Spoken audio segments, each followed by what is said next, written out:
KHQ in high definition. This is KHQ Local News at 6.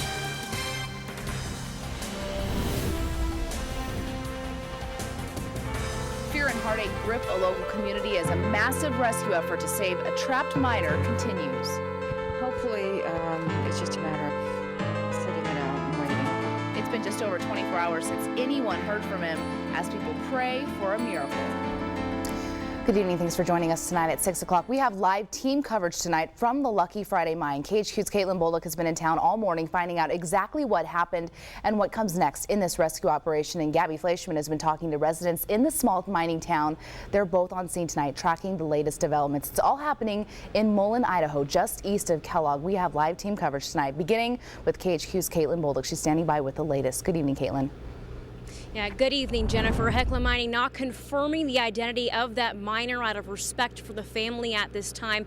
Instead, they're calling in all of the resources they can from all corners of the country to help with that rescue that's now lasted over 24 hours. They're trying to get to that miner trapped under dozens of feet of debris, thousands of feet underneath the ground. And as you can imagine, that is quite difficult. This all happening at 5:30 last night. We're told 2 employees were involved. One made it out okay. The other, again, still trapped underneath the ground. Hecla Mining Company digging their way through 25 feet of debris already, but are having to slow down the rescue efforts as they are now dealing with unstable ground. The company still making a promise to the family tonight. They will not stop in their search until they find that missing miner. The company is not yet focused on why and how this occurred. Our current focus is 100% directed to rescuing the miner and ensuring the safety of the rescue team. And we're told it is not unusual for the company to not have communication with crews when they are that far underground. So the fact that they've lost communication with that miner is not necessarily an indicator he is hurt. However, they know every second counts when it comes to that rescue. And you heard him say there that right now they are not worried about how all this happened, at least not yet. They say there will be a complete investigation when the time is right and when the rescue mission is over, and not a minute sooner. Of course, we will continue to stay on the scene and bring you any developments as they come in.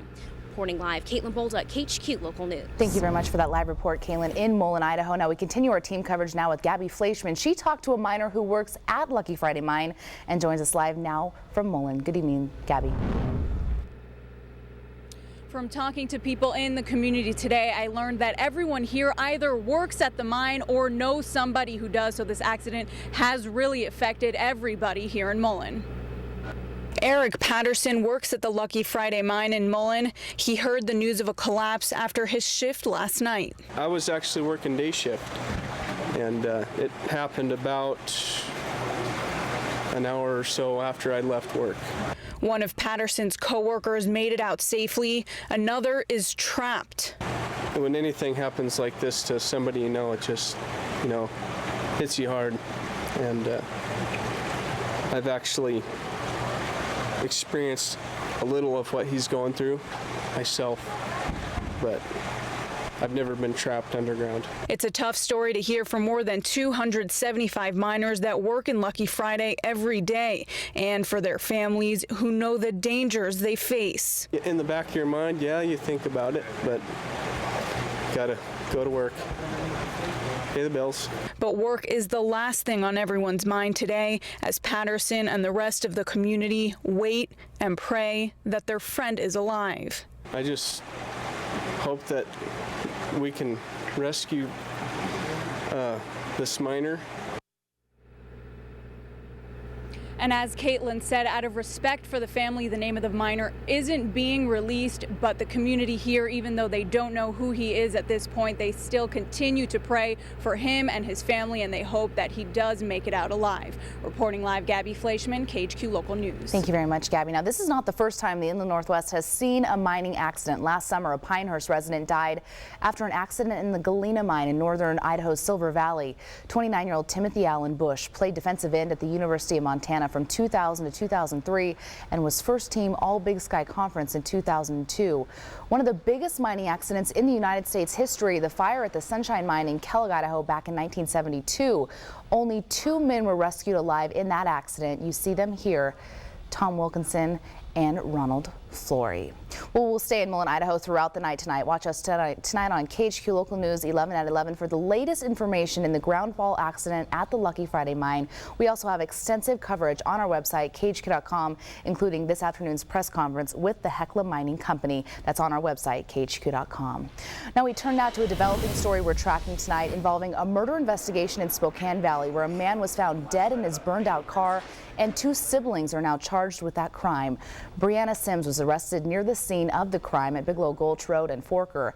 She is a minor, and according to court records, she's been arrested 5 times, 3 of them as a juvenile. The most recent arrest in January of last year.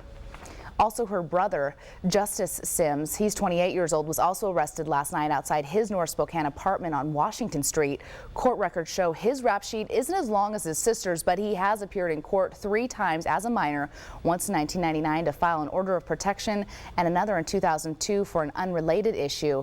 His most recent arrest was in 2005. Well, a hydraulic oil spill in Adams County is now under control tonight. The Washington Department of Ecology said the oil spill in Potholes East Canal, which is near Othello. Now that water there is used to irrigate farmland in the area. The Grant County Public Utility District was performing routine maintenance when a hydraulic cylinder failed. Officials say it appears only about 15 gallons escaped into that canal. No fish or wildlife were harmed as a result of the spill.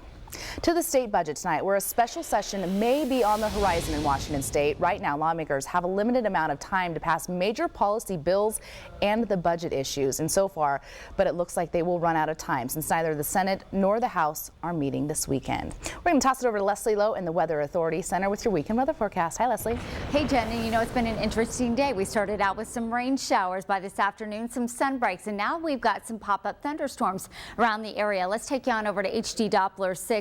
And we are looking at some thunderstorm activity down and around St. Mary's, moving through Lane, now over into Kellogg, finally over into Wallace. Of course, we're experiencing issues over in the Wallace and Mullen area anyway. Also saw that 3.0 earthquake that took place yesterday afternoon about 6:23.